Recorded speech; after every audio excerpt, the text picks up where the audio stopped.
His father and son allegedly had a phony lease and were not paying rent at this print shop here in Queens. And prosecutors say when they lost an appeal to fight the eviction here, they torched the place. So I want you guys to imagine you're in this particular scenario. You are a landlord. Now, I know people on the left want to demonize you to no end if you're in this particular position, but let us just imagine that you're somebody who provides a service to people, provides a home and or a business property to them, and then suddenly you show up at a property that you own and you see a shop that you did not authorize to be there, and you discover that there are two illegal aliens at said shop saying that they have a legitimate lease, even though what they have is obviously fraudulent. Now, in a normal place, in a normal country, when two illegal aliens come and rob citizens of the property that they're supposed to be able to make money off of, they would be arrested almost immediately. But the thing is,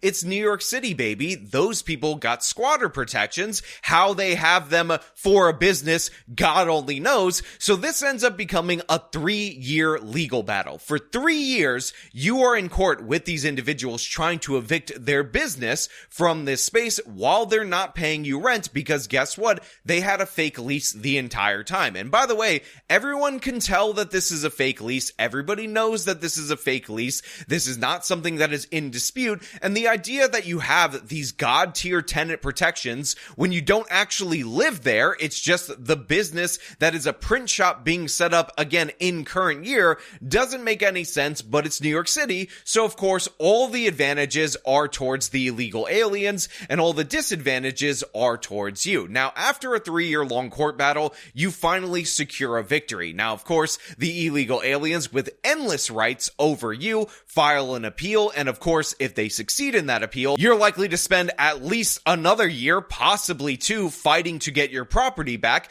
But luckily for you, a judge decides that, you know what? We are not in any way, shape, or form going to hear this appeal. You're done. Pack up your stuff. You guys lose. You had a fun fight for 3 years in this particular court battle, but now that's over. It's time to become adults and get the hell up out of this man's property. So those people end up responding by burning it down. They set a fire. After 3 years of depriving this person of the income for his property, a fraudulent lease, being in this country here illegally, by the way, and by the way, being protected not only by the tenant laws that somehow apply to the business, but also being protected by sanctuary laws, and then you respond by allegedly, and when I say allegedly, I mean it's caught on video, setting the business on fire. That is what appears to have happened in Queens, New York over this past weekend.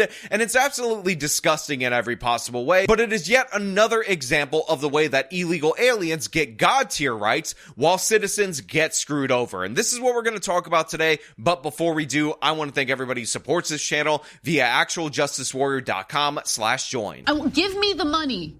Give me the money. Okay? The U.S. Attorney's evidence includes images of Narinder and Jawahar Singh lurking around the print shop 4 hours before the February 18th fire. Store surveillance video from inside their own store allegedly shows them stacking paper towels up on a hot plate. Prosecutors say the Singhs then left the store and used a Wi-Fi enabled electric plug to power on the hot plate. So if there's any positive of this particular story, something for you guys out there in the audience to take home with you, these illegal alien criminals are absolute dumbasses in every possible way, because even though they decided to use a revenge arson against the property owner who didn't want them to steal said property from them, the fact is they actually set up surveillance cameras for the business that they were operating illegally out of this location, and the entirety of their crime was actually captured on those surveillance cameras. And as you just saw from the local news media, they ended up setting up a bunch of paper towels in the plastic wrap in and around a hot plate. That hot plate was plugged into one of those smart plugs, and they ended up activating said smart plug again right after they were ordered to vacate the premises because they lost their final appeal, and that's how they torched this particular location. And by the way,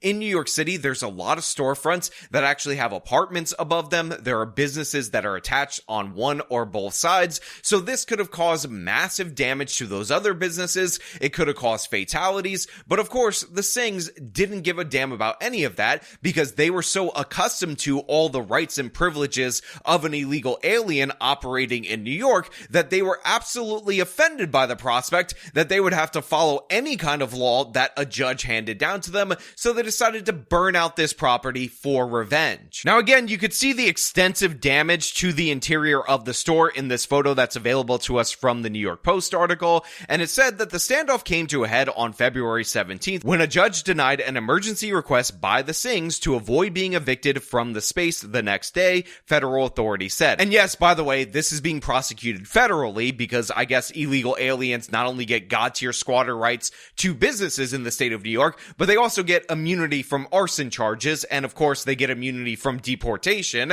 because they are the God-tier citizens. But let's read a little bit further. At around 8:15 p.m. that night, again the same night that they lost their emergency repeal, that they were going to be evicted from this property the following day, the pair were seen on video moving a table with the hot plate and the rolls of paper towels on it to a section of the store and then plugging it into an electrical outlet according to the complaint. And again, the surveillance video of theirs. The dad and son left, and 4 hours later, one of the paper towels caught fire, leading to a quick spreading blaze because again, they stacked all those rolls on there that destroyed the entire space according to the complaint. Now, these are photos of Narinder Singh and Jawahar Singh, illegal aliens that were protected by New York City and New York State sanctuary laws repeatedly, even as they were actively depriving somebody who is legally allowed to be here, a United States citizen, from his own property, stealing it with a fake lease that was obviously fake from the jump. Again, you don't inadvertently sign a lease with a business to be at that property and then they're paying somebody who's not you over the course of 3 years. That doesn't make any sense at all, but the Singhs decided that they were above the law, and when they weren't actually above the law, when justice seemed like it was finally upon us on the eve of justice, they decided to burn the whole thing down. Really appreciative of the opportunities provided to them in our great nation, in this great city. Now, at the scene of the crime, the defendant, Jawahar Singh, stated to FDNY officers that the print shop contained internal video surveillance cameras, according to the court documents.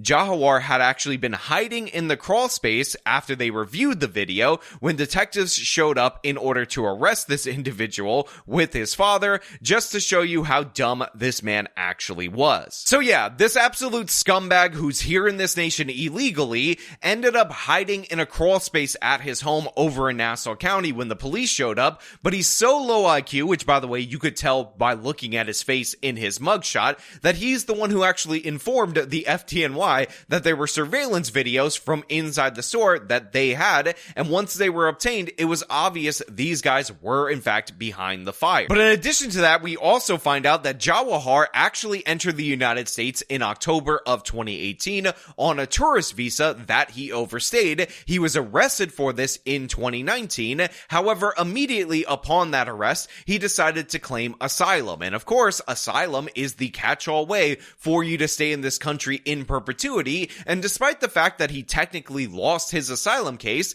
in reality, he was still remaining in the United States of America as his immigration attorney was appealing that, meaning that this guy who was a criminal who came here illegally on a tourism visa then claimed asylum, again from India, not exactly the war-torn region that it's being pitched, decided that he was going to commit additional crimes, this arson, then tell us all about it, and now finally he is in federal custody for this fire in relation to an interstate commerce charge, which honestly, I don't know exactly what the feds are angling with because I'm not an expert on federal law. I'm not even a regular lawyer that's an expert on state law, but it seems like it's at least something in order to get this guy the hell up out of the country. But again, the business owner is absolutely screwed over by this because these people come to this country, they break our laws, and they're told time and time again by politicians in the Democratic Party that do sanctuary city and sanctuary state laws that they're entitled to do so. This guy was an absolute idiot, low IQ trash, a thief, a scumbag, an arsonist who would have possibly murdered somebody if they lived in an apartment that was above this particular building, or if they were working in a business that was next to this building, and again, he did so without conscience, and still, he has more due process upon him. He still has to be heard in that asylum case, even though, again, the guy is not an asylum seeker. He's committing asylum fraud. Abhijit showing the damage to Vipin Kumar's store as the fire did spread through the attached stores on 101st Avenue. It's estimated they lost $200,000, not only in damages, but due to the lost sales. Now, according to this New York Post report, Jawahar, the son, is also married to a United States citizen. Again, possibly immigration fraud there, but we have to investigate for further details. But it seems like it's rather weird that he came here as a tourist, got arrested for overstaying that tourism visa, then in addition to that claimed asylum, but now also simultaneously is claiming that he's married. It seems like this guy is committing a green card fraud, and one of the things that's absolutely embarrassing about this guy, who again was hiding in a crawl space from detectives after they showed up to arrest him, is the fact that while in court, the guy was pretending to be frail and weak. He was like, oh, I'm such an old man, while at the same time, his attorney is saying, look, he's not going to run. He's a young man with no money. He's not going to flee the country or anything of the sort. So which one is it? What is going on here? Is this guy just a regular ordinary tourist / fake business person? Is he an asylum seeker that is fleeing oppression in the nation of India? Or is he somebody who's a 90-day fiancé candidate who got married to the love of his life and just wants to be an American citizen? Like, what the hell is going on right here? Again, all these questions need to be answered, but a system that protects this guy, who is obviously lying repeatedly in multiple different instances, who's obviously dangerous, who obviously is comfortable taking advantage of our laws, stealing from our residents, stealing from the people that are allowed to be in this nation. It's absurd and ridiculous, and yes, this man should be tried, prosecuted, convicted, and gotten the hell up out of my nation. But you know what? Those are just my thoughts. I want to know what you guys think down in the comments below. As per usual, if you like this video, show them by leaving a like, subscribe for more content, follow me on my social medias, support me via the support links in the description of this video. This has been me talking about yet another illegal alien committing an absurd crime that he should have never been allowed to do. Till next time.